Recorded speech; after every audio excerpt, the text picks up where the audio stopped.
So this is a video I've more or less avoided making because I think it's inherently going to age poorly. Not because I'm going to say anything bad in or anything like that, but because AI as a technology is moving so fast that I think that half of the info in this video won't be relevant in a month, let alone a year, maybe even a week, because these updates are rolling out fast, and when they roll out, they usually change these technologies pretty drastically.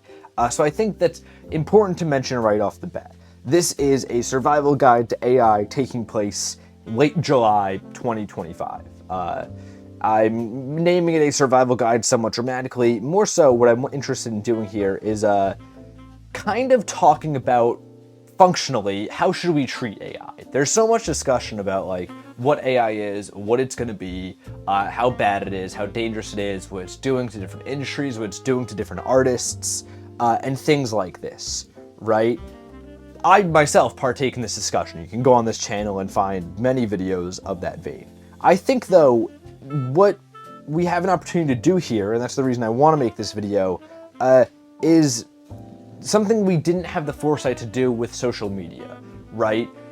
This technology is coming, right? It's gonna make a lot of money, so it's gonna be big, and it's going to be ubiquitous, right? Already, I feel that in most social settings I'm in, people are pulling out ChatGPT over Google, right? And we're just getting started. So, right now, we're in a day and age where people are looking at their social media usage and they're going, okay, how do I tailor my social media usage to make my life better, not worse, right? I want to use social media to enhance the social aspect of it, not make it a terrible, painful experience as it's become for so many. We are at the front of AI. AI is going to be like that someday. I'm willing to say, similar to social media, I believe that if you reject AI completely, you will likely fall behind. Although I completely respect that position. I think if you're somebody who is like, I think that we should just, not use this at all, I think that's a good position to hold. However, I don't think that's the position that most people are going to end up taking, because I think that this technology is going to be too big for that to be practical after a while. So I want to talk about my thoughts, right? This is becoming ingrained in our daily lives. How am I personally tailoring my consumption, my usage of artificial intelligence, or at the point it has now, machine learning, to aid me and never take away? First of all, I want to talk about ChatGPT, right? I think the elephant in the room is sort of AI art. What do I think about that? That'll come at the end. I think ChatGPT is the easiest thing to come after because we already have some data on it, funnily enough. I believe it was MIT put out something that people that used ChatGPT for like a ton of different things in school were genuinely starting to I don't think they were losing cognitive function, but they were severely lacking in it. This is a study that got a ton of media coverage. I highly encourage you look it up.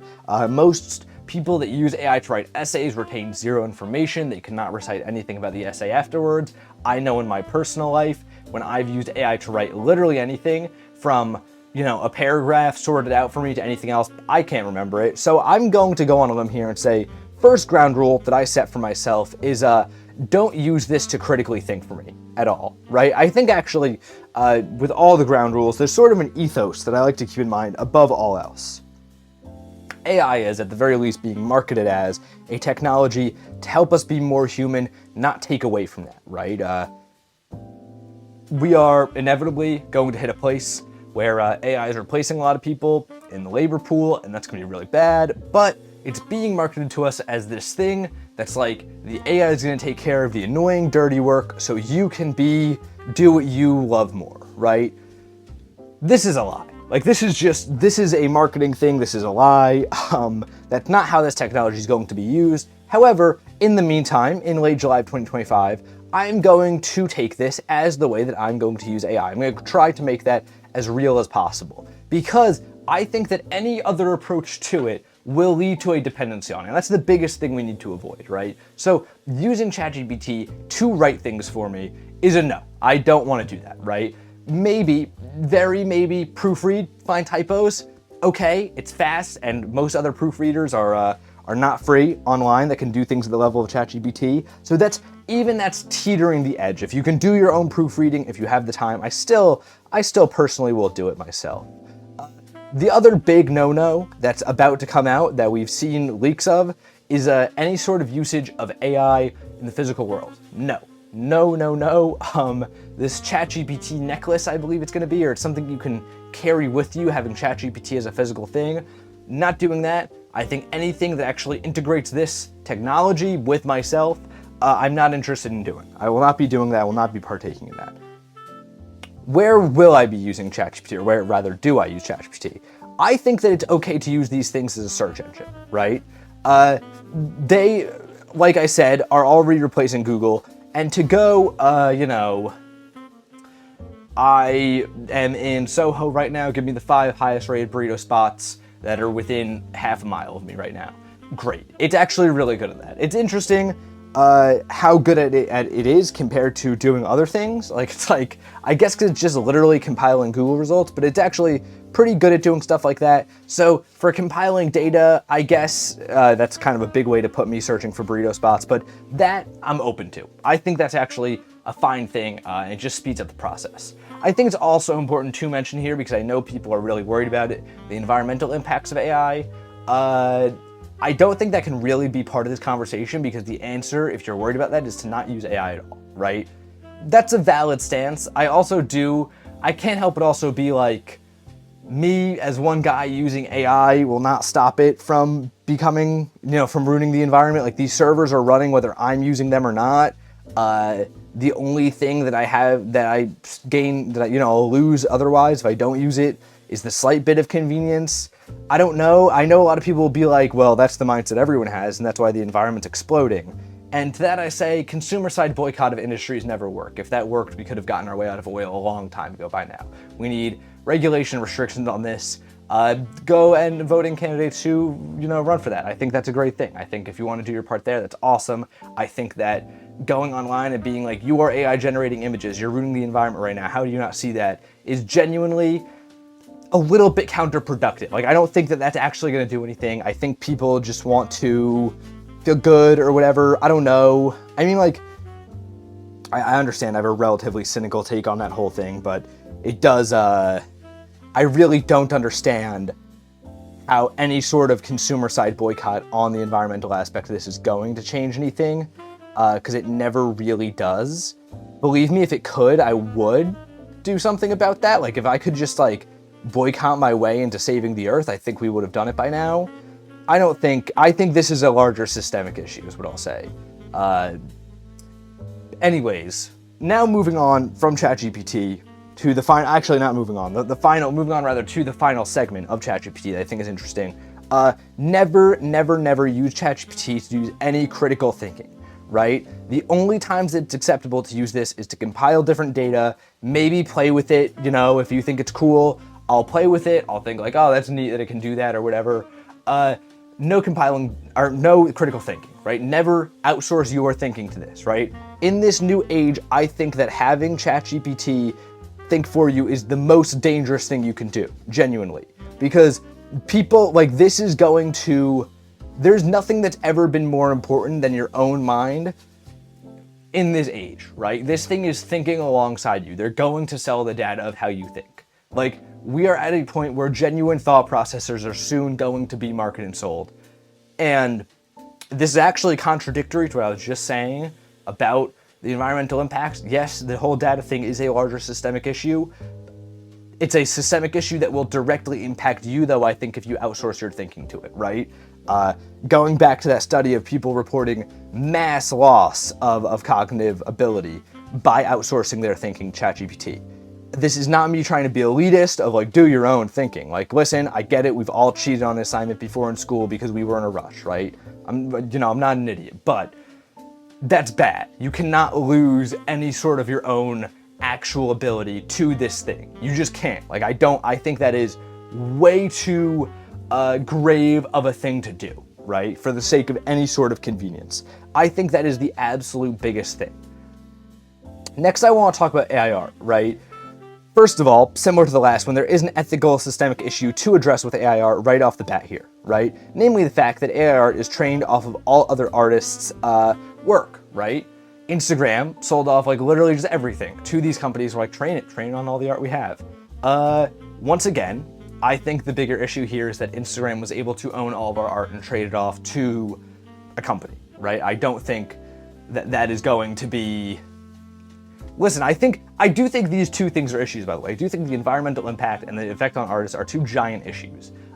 They're, especially the effect on artists' end of things, I'm very passionate about. As far as the environmental impact of these companies, I still think we got to look at oil first and renewable energy. I think that's probably a bigger thing, but this is a whole side tangent, right? I don't know anything about energy. I'm not super educated on this, which is why I'm also not speaking.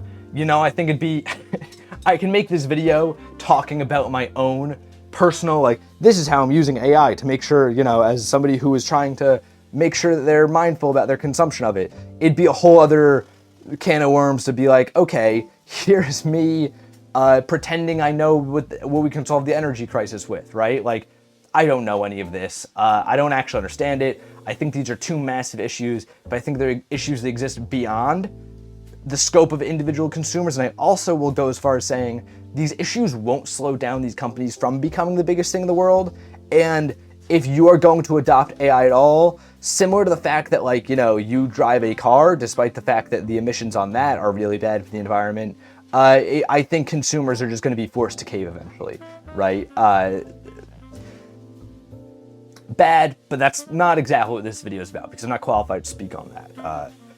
AI art, right? Outside of that, there is something that I think AI art can do that's actually very interesting when it comes to things like image generation, right? There is a certain aspect of this that nobody's talking about that I think is really interesting, and maybe even a slight silver lining in this terrifying age of AI that I think could be really cool.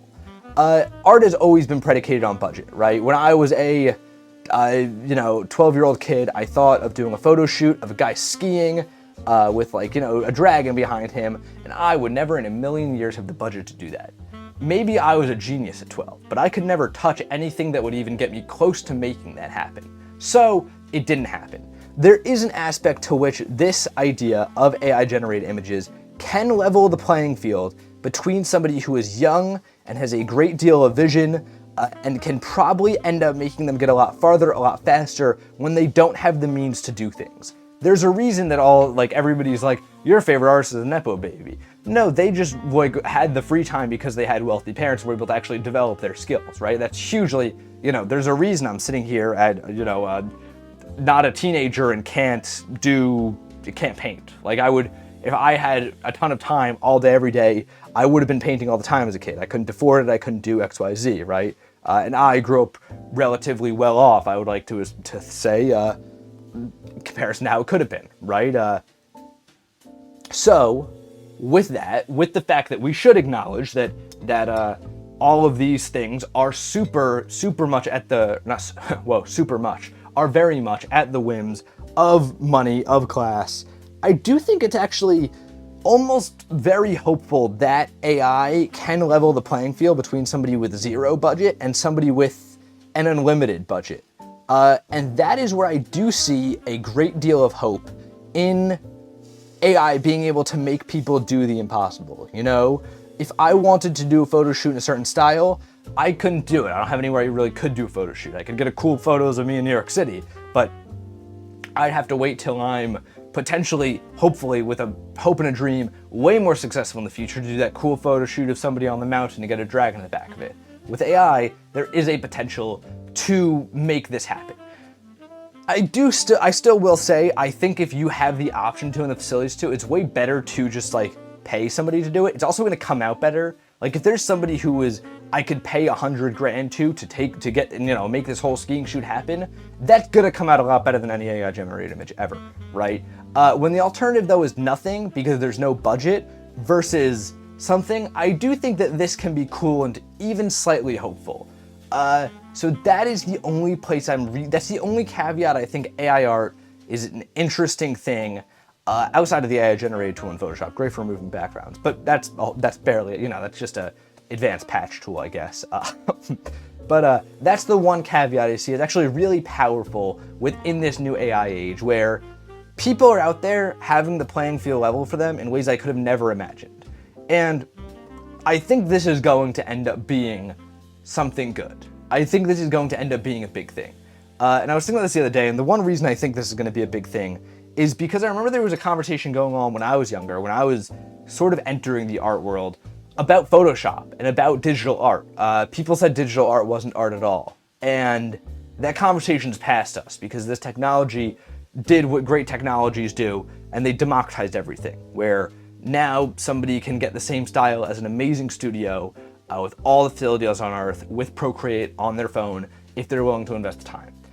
I think Procreate and Photoshop are much cooler technologies than AI because I think that AI has the potential not to enhance creativity, but in some ways to really kill it. However, I do think that some of the aspects of this that let little kids, like I once was, do something that they think is awesome, despite the fact they have no budget, and let them like get their ideas out there and practice making things and get an eye for what cool stuff looks like when all they have is a phone and internet connection. I think that's powerful, and genuinely, I think that's cool. But it's only downhill from here. So, as of late July 2025, this is where I think we should be focusing our efforts on AI. As for anything else, I don't know. I'm also not nearly educated enough on AI to give a perfect take on where I think it's going or what we should do on a giant level. This is just how I'm using it, how I'm sort of coping with it to make sure that this is working for me and never against me. But I'd love to hear, how are you guys working with AI to make it work for you and not against you? Maybe you're not touching it all, and I think that's a really valid thing. But I'd love to hear it in the comments below. This is the painting. Literally all this is just doing what I wanted to do yesterday, but getting it right, and I'm glad to report I did. I think this is cool. I think this is probably my favorite in the color series so far. So yeah, go check this out over on the Instagram, and until next time, guys, gals, and pals, my name is Max Dice. This has been Paint Talk episode 206. I'm here every morning, painting and talking with you all.